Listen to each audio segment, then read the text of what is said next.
All right, guys, what's going on? Welcome in. So it has been really quiet on the New York Jets front on day one of legal tampering period. We've seen multiple teams go out and hit the open market hard and add talent to their respected locker rooms, right? We've seen blockbuster moves. The Giants just traded for Brian Burns.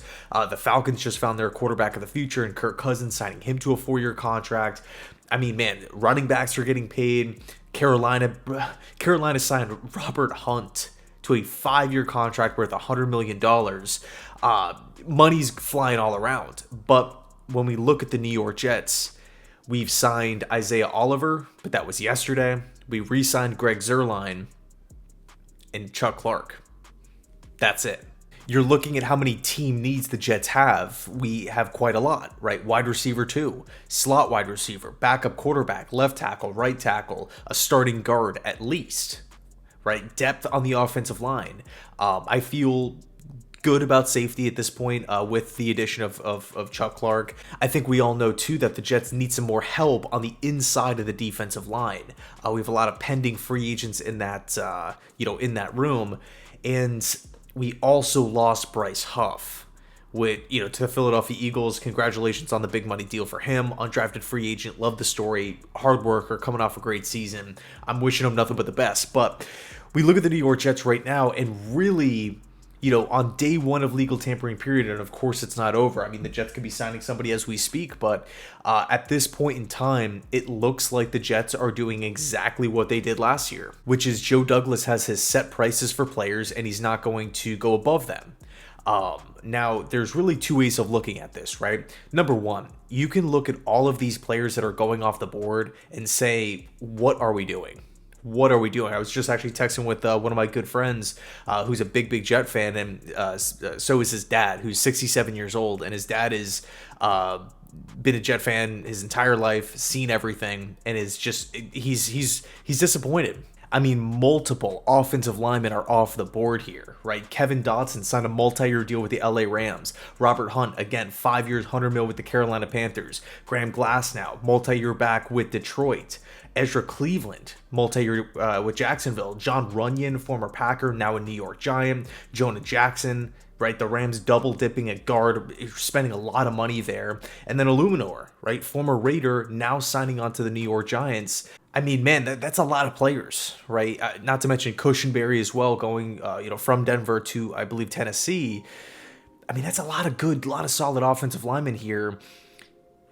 You can make the argument, what is Joe Douglas doing, right? All of these offensive linemen are going off the board, but then of course the other argument, despite all of these different signings, this is kind of the optimistic bright side point of view.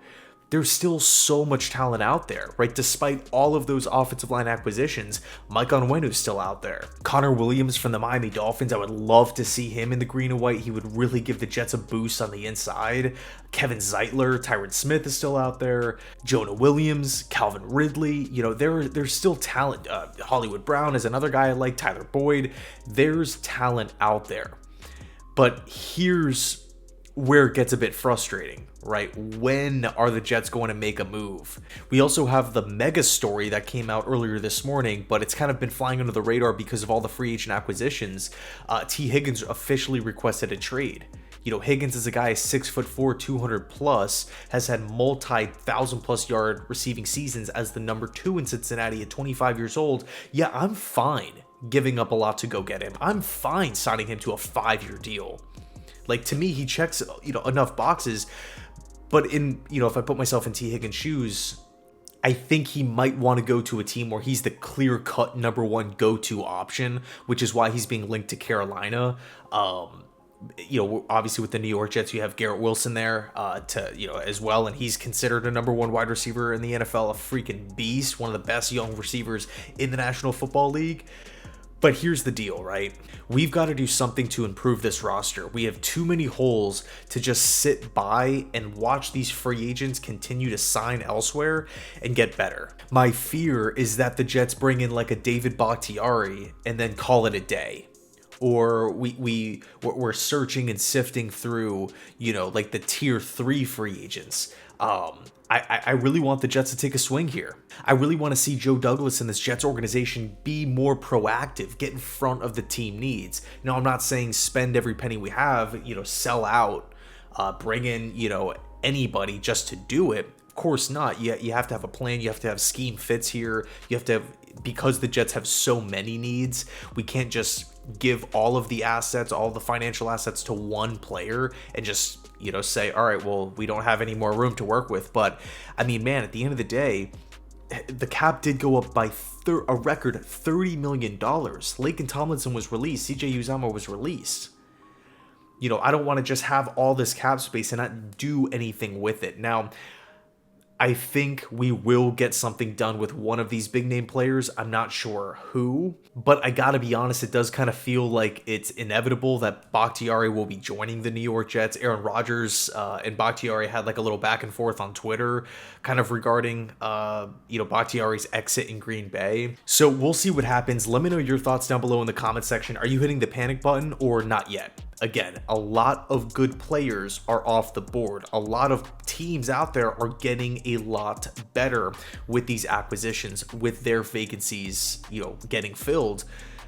But then on the other hand, there's still so much talent out there, right? If news breaks in 10 minutes that the Jets are signing Calvin Ridley, I'm going to be feeling way better, right? News breaks, Mike Onwenu is closing in on a 3 or 4 year deal with the New York Jets. Yeah, I'm going to be pumped up. These guys are still out in the open market, so I'm not hitting the panic button quite yet, but I do want to see some urgency here from the New York Jets. Anyway, thanks so much for watching. Let me know your thoughts, and as always, go Jets.